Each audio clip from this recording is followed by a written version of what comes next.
Good morning, ladies. Today is December 5th, 2013. I'm sorry, I am extremely hoarse. I'll go over that in just a minute. Yesterday morning, I had surgery. I had my laparoscopy that waiting so long to have. Throughout this video, I am going to be drinking a lot and I'm going to be coughing. I do apologize for that. But the tube that they had put in my throat, my mouth is very, very dry, and it's very, very sore right here on each side of my throat. And I just still haven't gotten over it. So I'm going to go back and I'm going to start from the beginning. I do apologize because I had meant to make a video of my pre-op, which was last week. I believe it was on the 27th, on a Wednesday, right the day before Thanksgiving. Speaking of Thanksgiving, I hope everybody had a really good Thanksgiving. We had a really good time. My whole family had come over to my house instead of going to my parents'. We have a bigger place than my parents do, and my mom's kind of in the middle of remodeling, so they kind of elected us to do the Thanksgiving here, and it was a lot of fun. Anyway, so I went to my pre-op on Wednesday before Thanksgiving, and we didn't do much. He didn't do any tests or anything like that.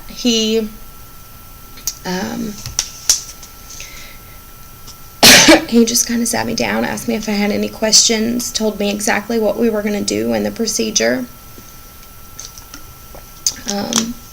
And he told me about how he's going to check my tubes to make sure they're clear and everything like that. He did, however, tell me that in pre-op, he told me that if for some reason I had fluid in my left fallopian tube, because of where the ovary, the fallopian tube, and the bowel are all mixed in one, if there's fluid in it, then that he was going to have to take it out, because then IVF would fail. I'm not really sure the procedure or anything like that. I didn't really understand why there would be fluid in there in the first place. I just, I really trust this doctor. So I just said, okay, whatever needs to be done. So, and that was pretty much the end of my pre-op. I did go to jury duty, and I was excused for the 3 days, for the day of the surgery, and actually only 2 days, the day of the surgery and the day after, and then, which was Wednesday and Thursday, and then they don't have any jury duty on Friday, Saturday, or Sunday anyways. So Monday I'll be back to going to work and stuff like that. So then I'll start calling again Sunday night to see if I need to report to jury duty or not.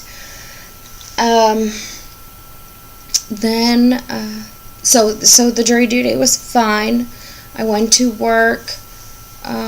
We were off on Thursday, of course. I did go to work Friday and Saturday. And then, of course, I was off Sunday and Monday and Tuesday. I went to work, and they were pretty uneventful days. Tuesday, I was very, very busy. I was trying to make sure that I had everything off of my desk before I was off. It's kind of hard. It's hard for me to take off in the position I'm in. Things are it's really busy at work right now, so I kind of felt bad, but it needed to be done. So I was there late Tuesday night, and I was, honestly, I didn't get overly anxious about the surgery until, like, right before I left my house to go to the hospital. So Tuesday I was pretty much fine. I was not really thinking much of it. I called my mom and reminded her. She was the one that was going with me, because she likes sleeping late. So I called her and reminded her, and then Tuesday, I woke up really early. I couldn't sleep. So I woke up at, I think it was 8 o'clock, which is not really early. It's just, I'm usually on my way to work by 8 o'clock, so my body just kind of automatically wakes up by then, because it's like, wait, what's going on? Why are you still in bed? So, anyways,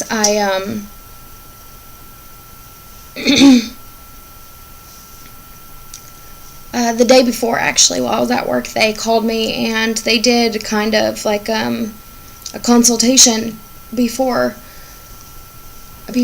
and they asked me all these questions about my health history and stuff like that, so that I wouldn't have to do it in the hospital. So anyways, I go pick my mom up. We go to the hospital. I drive my car. My mom shares a car with my dad, and he had to go to work. So we drove my car there. I wouldn't be able to drive afterward anyways. And we go in, and they tell us to just go to the front desk of the main hospital. And I told them, they tell you exactly what to say. My name is Janelle. I'm here for surgery. They give you a piece of paper, I think it's the privacy agreement, to sign, and they tell you to sit down. About 2 minutes later, a woman comes out, and she comes and gets me and my mom, and she's just going over my healthcare coverage and stuff like that. Pretty easy procedure. She was just literally went over my name, my birthday, and my where I live, where I work, and my healthcare coverage. So then we follow her back.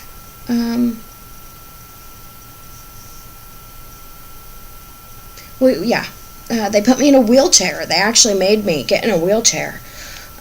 Before the surgery, before anything happened, they made me in a wheelchair, and they wheeled me to the surgery waiting room. I guess there's a specific waiting room that you and your family go to for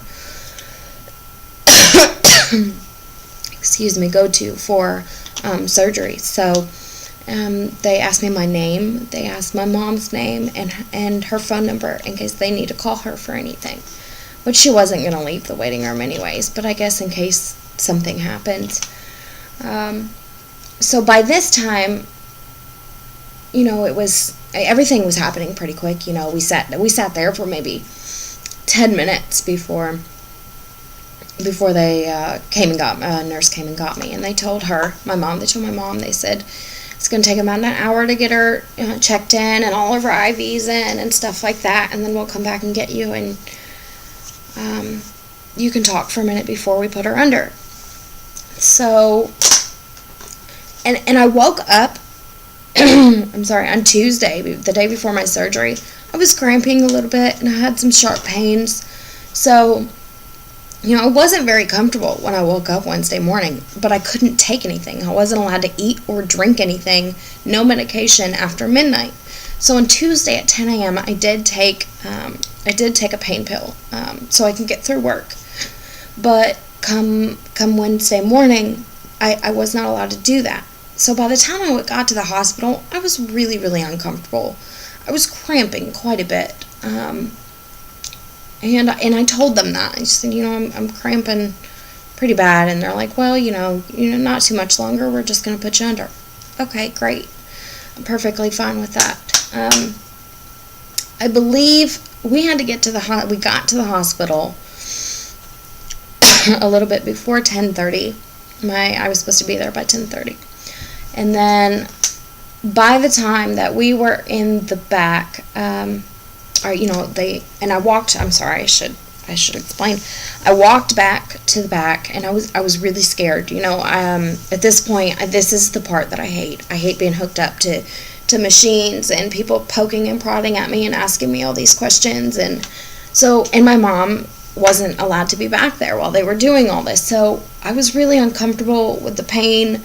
I was really nervous about the surgery, and I guess my heart rate,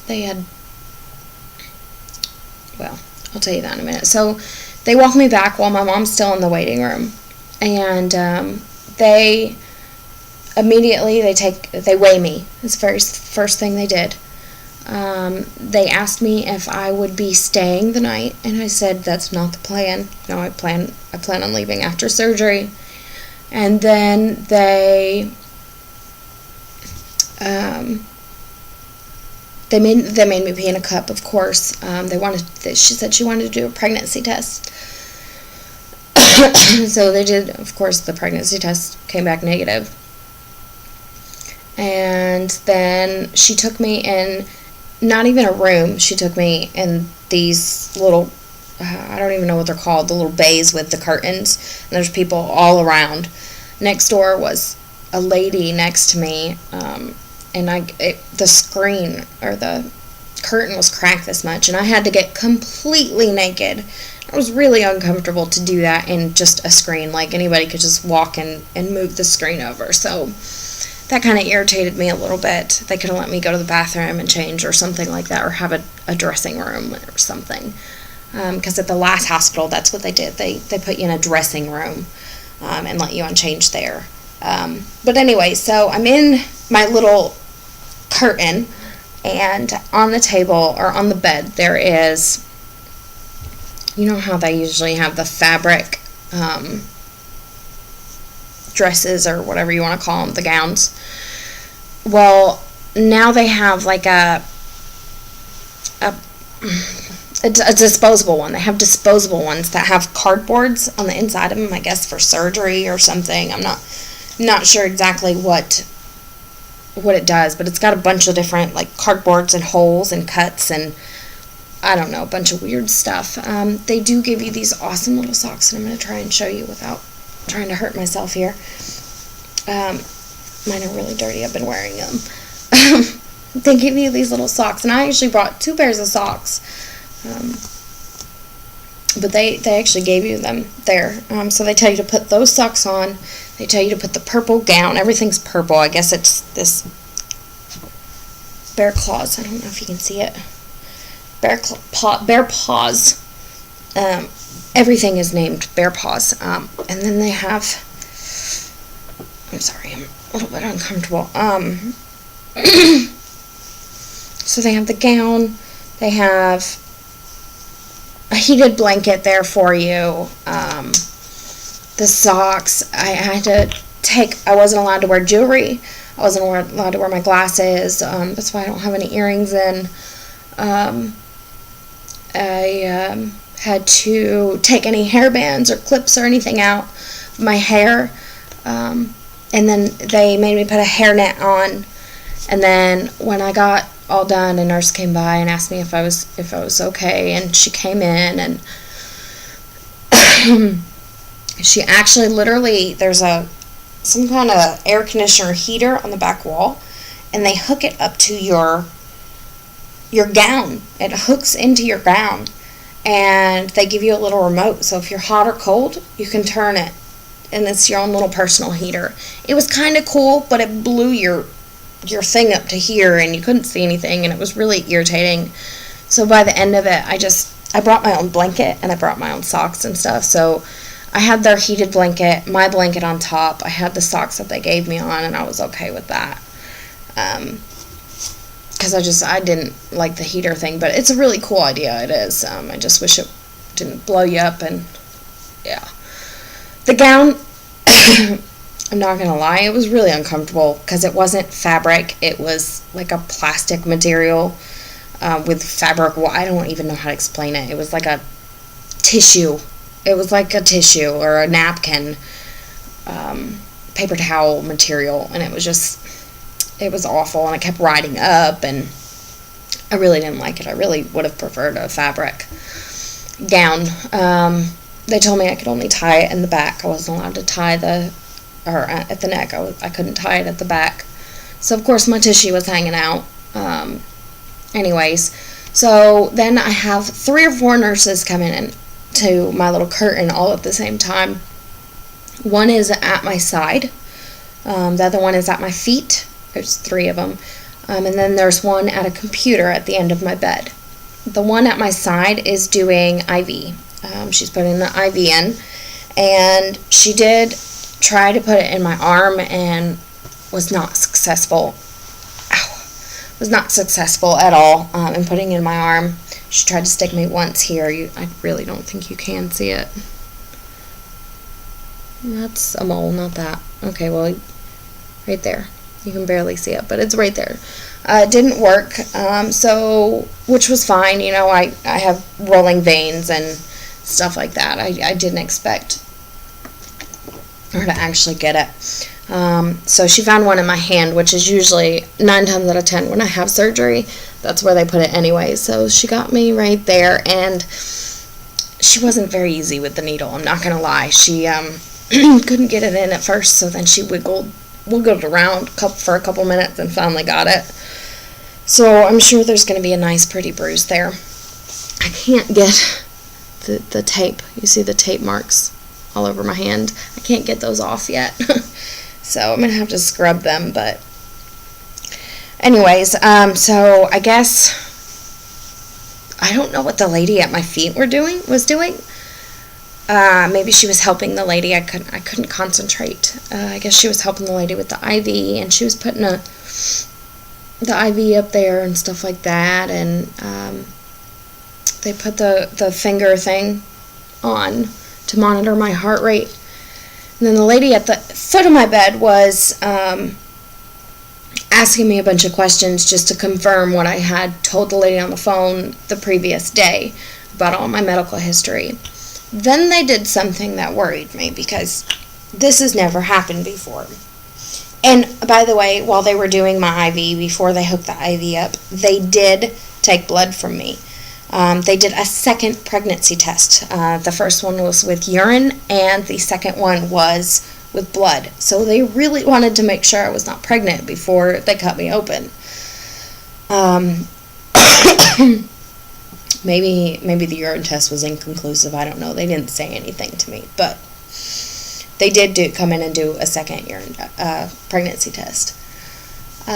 So then the lady at the computer said something really weird to me that no doctor has ever asked me. They asked me if I had a living will, or she worded it in another way also, and I said no. And she said, "Do you want me to put anything in here?" Now, I know this is probably just routine, and there's nothing to be worried about. But when she said that, my heart rate skyrocketed. Because there are chances in every surgery. I understand that. I fully comprehend that. I signed a piece of paper saying I understood that. But I guess her saying that made it so much more real. So they gave me something to relax me. And it did. For about 10 minutes, it worked. At first, it got me really, really drowsy. Like, the whole room was spinning at first. Mind you, I'm still cramping this whole time, and I have very, very bad cramps. So that was kind of a welcome relief. And it's probably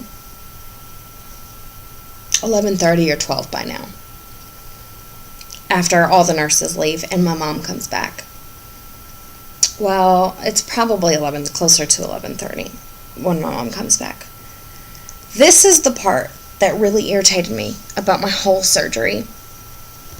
Oh, and I'm sorry, before my mom comes back, so does the anesthesiologist. And he asked if they did an HCG, and she said, yeah, we did blood. And so they were, like I said, they were really wanting to make sure I wasn't pregnant. So he asked me a bunch of questions, if I'm allergic to this, if I've ever had this, blah, blah, blah, blah. And he told me, he was the one to tell me that my throat would be scratchy. And I expected that. I did not expect it to be like this. I'll go over that afterwards. I'm trying to go in order here so I don't forget anything. But it's more than scratchy. Like it's bad. But anyways, so then they bring my mom back, and my poor mom, she's starving.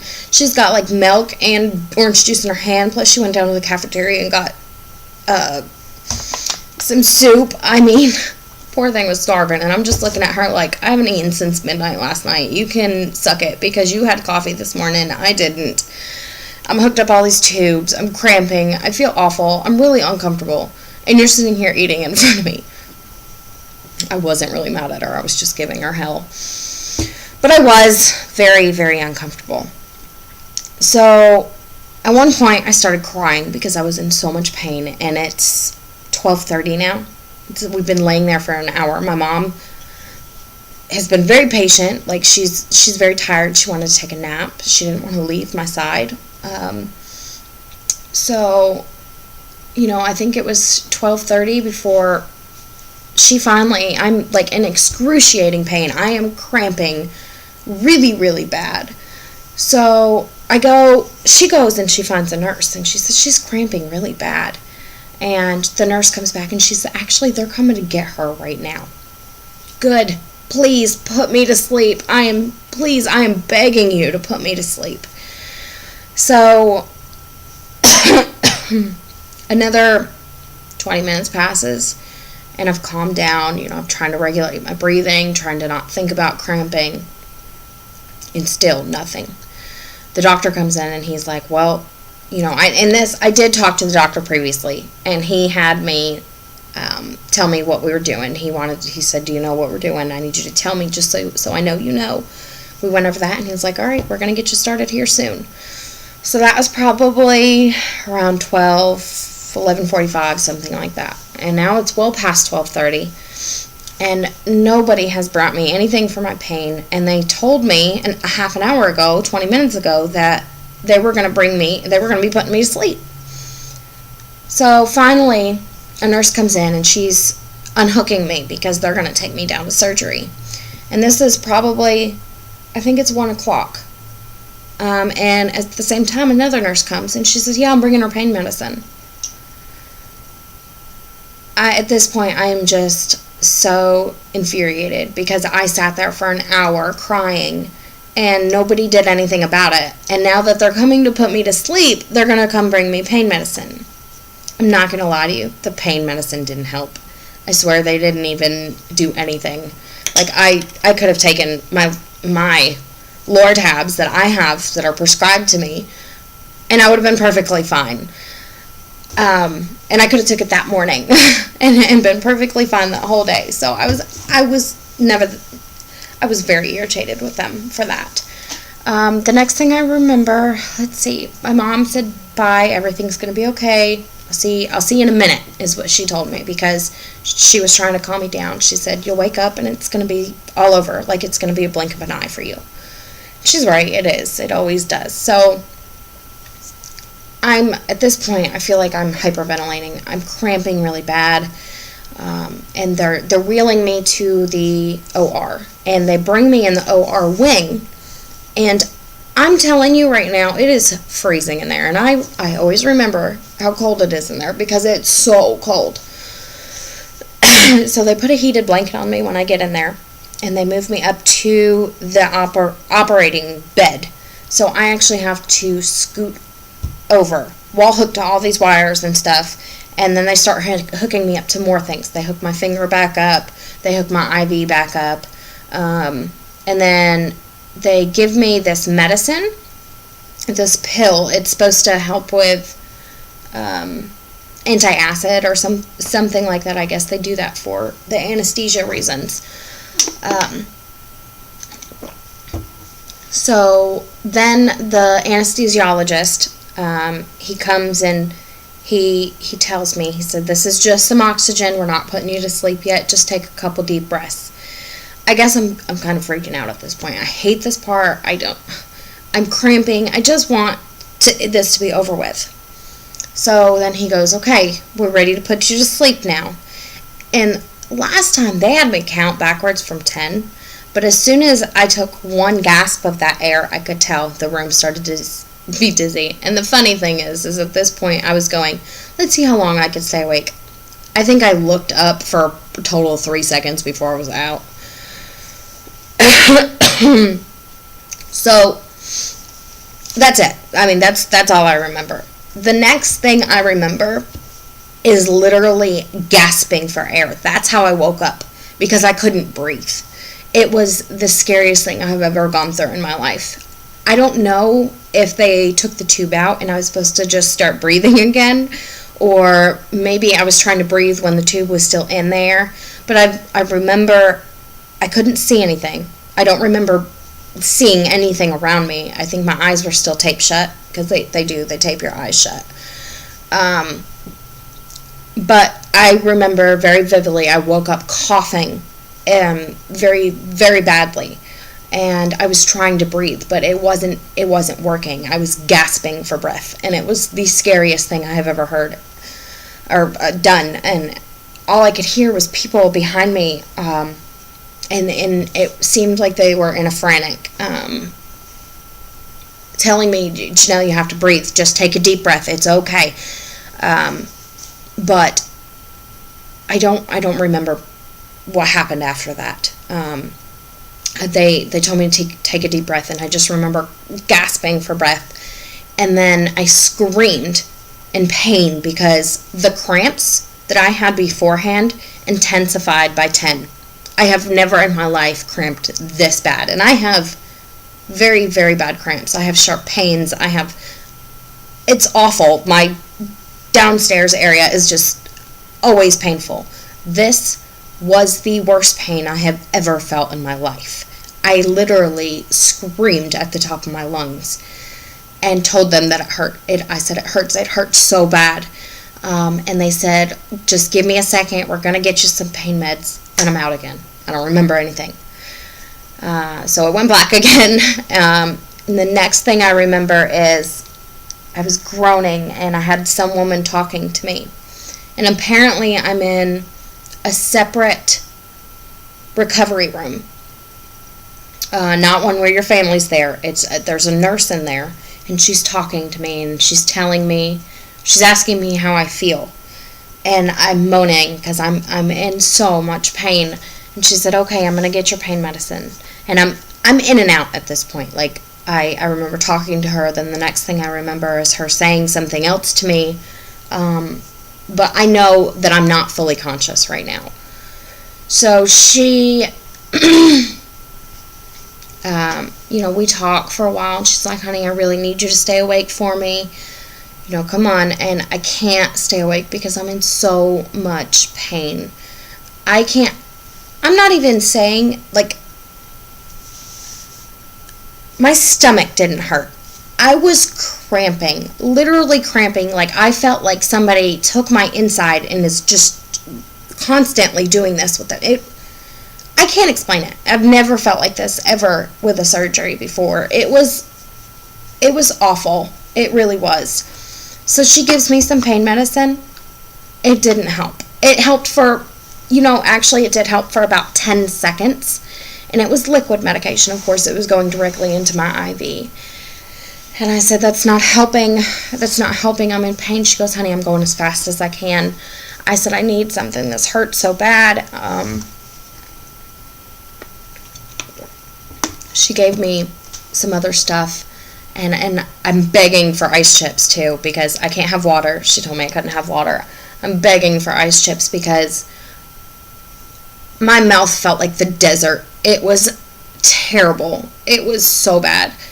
I'm going to go ahead and say this was probably the worst surgery I've ever had, as far as pain-wise, as far as side effects to the other stuff. I mean, it was not a happy waking up, I'll tell you that. So, I was coughing really bad, and I was in so much pain. And then I felt, when I coughed, I could feel my incision marks, and it was nowhere near where I'm used to them being. So the cramping, I couldn't tell you where it was coming from. I really didn't know what was going on. She finally looked at me and said, I'm going to get you some morphine. So she went and got me some morphine, and I'm not going to lie, that didn't help. And I'm sitting here going, okay, I take Loratabs like twice a month. I don't take them very often. I'm scared to take pain medicine. So I only take it when I absolutely have to. And they're literally injecting me with pain medicine, and it's not working. Something's wrong. I'm freaking out. So I'm telling her, I'm like, this isn't working. And she was like, okay, you know, I know that they use the robot on you. And sometimes, because my doctor came in, I forgot to tell you guys that, I'm sorry. When he first came in, he said, I think we've decided to go with the robot because I really want to get everything that I possibly can. I want to be exact as possible. Cool. I trust you. Do what you need to do. Apparently, this nurse tells me that with the robot, where it's more precise, it does things better than a human hands can do. It also causes more pain. And I never used the robot before, so that might have been what it was. So she gave me another thing of morphine, and then she also shot me with some kind of, it wasn't pain medicine, it was something specifically for cramps. I can't tell you what it is, though. I said, I'm not in pain. I'm not in pain where my incisions are. I'm cramping. I'm trying to explain that to you. It's the worst cramps I've ever felt in my life. So she gave me that, and that actually seemed to help.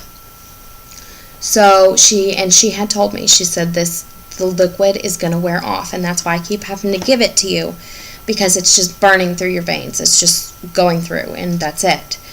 And I distinctly remember when I was in and out, I have to pee. I didn't have to pee because they told me that I had a catheter in. So apparently between the time that I was in and out, they took that out.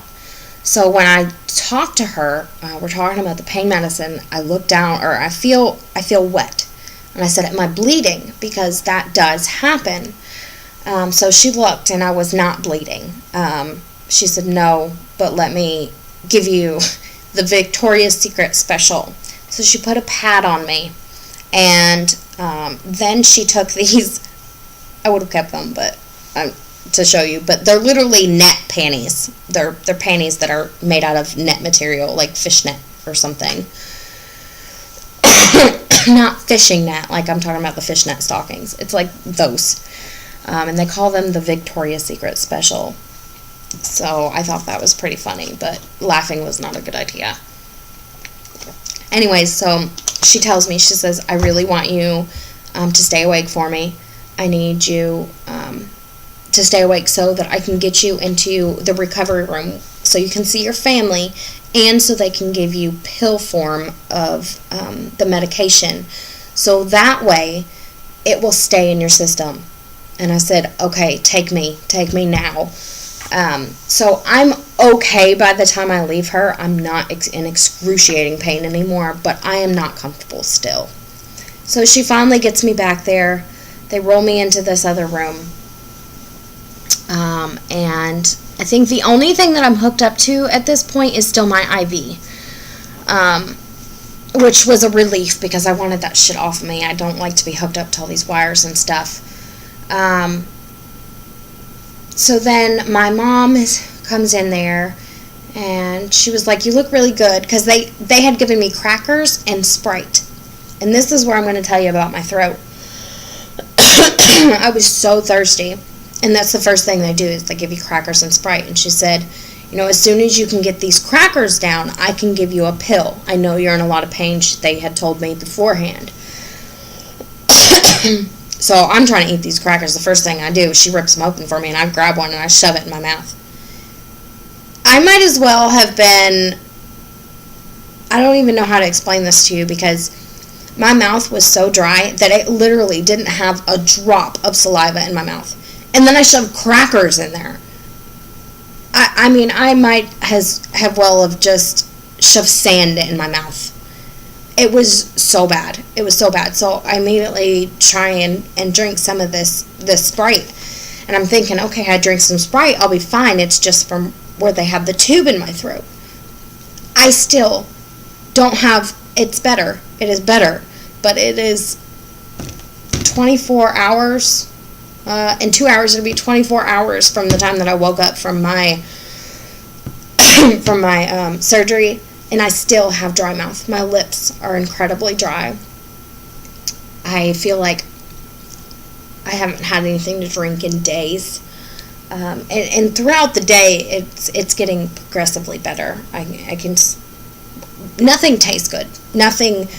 I tried to eat. I made James stop at Burger King when we left, and because I hadn't eaten all day and I was starving, and I tried to eat a burger, and it was just so dry because my mouth was so dry, so any moisture in the burger, it was useless. Absolutely useless. I was very angry because I was so hungry, but I couldn't stop drinking anything. Still, I mean, like, it's just, I'm so dry. I'm so dry, and my throat hurts so incredibly bad. Like, the pressure on my throat right here, it's just awful. I don't know if you guys can tell, and I think this is from where I couldn't breathe. I'm trying to get close up on the camera. My face has red marks all over it. I know you can't see it. I can't even see it on here. I have little red dots all over my face and my chest, and I think it's because of where I couldn't breathe. It's been awful. So anyways, James left early. He left right as soon as about 30 minutes after I woke up. He left and he came and got me. And that was a surprise because I told him not to miss work over it because my mom was already off. There was no point to him missing work. My mom could just take care of me. So he showed up, and I thought that was really sweet and probably really good for my mom. My mom has some people issues. I guess that's the best way to explain it. And she was ready to go home. So, and she was still very upset with them for letting me be in pain. I thought she was going to go off on those nurses. Anyway, so everybody, though, I'm not going to lie to you, everybody was so incredibly sweet to me. That was the best health care I've had in a really long time. Everybody was so unbelievably sweet. I can't tell you how good of nurses they were. And we went to St. Joe East over off Richmond Road in Lexington.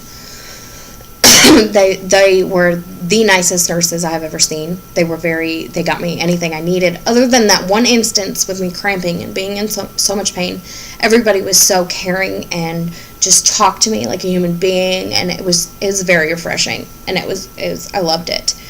I do have shoulder pain. They tell you that you're going to have shoulder pain, and it's actually on both my shoulders now. From where they pump your stomach up full of gas, it kind of goes up into your shoulders. So I do have that. I am not in so much pain today. The cramping is completely gone. I have no cramping whatsoever. I do have incision pain. I can't move very fast. Using the bathroom is extremely hard. I feel like I can't empty my bladder at all. It's very uncomfortable to use the bathroom. It kind of hurts a little bit. It's getting better throughout the day. I did have blue urine, and it freaked me out because nobody told me I was going to have it. And I guess that's from some kind of dye that they put in when they check the tubes. Speaking of checking the tubes, I know I have rattled on for literally 38 minutes about my procedure and everything, and I'm sure you guys either have turned me off by now or are just going to skip to this part. The results of the surgery. I have very, very, very good news. The fallopian tube, my left fallopian tube, ovary, and bowel, everybody knows, if you've been watching my videos, they were always fused together, stuck together. They are no longer fused. They are all 1 or 3 organs now instead of just one. So that is the best news I have heard in years. Not only that are they one organ, I don't have to have my surgery anymore, obviously. So if I would have listened to my last 2 doctors and had them remove my left ovary and fallopian tube, it would have been for absolutely no reason. None whatsoever. I would have had 1 tube and 1 ovary for no reason. I can't tell you how happy I am to have not listened to those doctors, and to have such a great doctor now. The other good news is, not only is that left fallopian tube not intertwined anymore with any other organs, it's also fully functional. I have 2 fully functional fallopian tubes and 2 viable ovaries. Yay! That was terrible. Sorry. I am ecstatic. Like, I couldn't have gotten better news. The endometriosis was extremely bad. He was supposed to be only in the surgery room for 30 to 40 minutes. He was in there for 2.5 hours. So, yes, it was very bad, but he said that he got it all. And then the plan has not changed. He said it will grow back if we don't put me on Lupron. So, we are still going to be on Lupron until the wedding in March, or the honeymoon in April, till the honeymoon in April, and then right after I get back from the honeymoon, we're starting IVF. So, surgery was awful, but it was the best thing that's ever happened to me, and everything is just peachy hunky-dory. And now that I've kept you guys on here for almost 42 minutes, I am going to show you my incisions, and then I'm going to let you go. And I'm so sorry for keeping you so long and having such a boring video, but I wanted to make sure I was very thorough in my video. And I am very fat in this video, too. Mom told me it was in my face also. I think that's kind of went down, but the air that they blow in your stomach. So don't make fun of me, because I look like I'm 6 months pregnant in this video. So, I'm trying to, let's see, I guess I'm going to have to put it down. Okay, so, if you guys can see, is the light catching? I can't tell from where I am. Let's try. Okay, I can't see. I don't know if you guys can. I'm trying to, okay, there, that's a little bit better.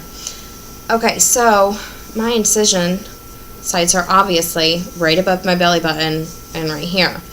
I am used to them being way down here and inside my belly button. Now let me tell you something, and I don't know if you guys can see all this orange. I'm not allowed to shower for 48 hours. So I have orange belly, nasty, I feel gross. I'd really like to take a shower, but I can't until tomorrow. But there's, see, I told you I look really pregnant right now, but it's just, they blew my stomach up with the air, and it's really, I'm really fat. So anyways, I'm used to them doing it inside my belly button, and then they have to put stitches in there, and I have a scab in there, and it's so gross, and I'm so glad they didn't do that. So I much prefer this doctor. He's an awesome doctor all the way around. Other thing that I wanted to touch base with really, really quick is that I forgot what it was. Something to do with my incisions. Yeah, I don't remember. So anyways, yes, that was my very excruciating long video. I really, really appreciate you guys watching. I'm sorry if it was just awful for you to watch. But like I said, I just wanted everybody to know what had happened, in case they had any questions or in case they're going to be going through the same thing. And I'll make sure I put a note to fast forward to the last 10 minutes if you only want to see the results on here, instead of listening to the whole ungodly thing. So anyways, if you guys have any questions, I'm of course more than glad to answer them. And thank you everybody for the get well wishes. I know I've had a lot of people text me and ask me about my surgery, so I want to thank you guys for that. I really appreciate it. Very loving, supporting family also. So anyways, thanks guys for watching, and I will probably do an update in a couple of days to let you know how post-op went. Thanks.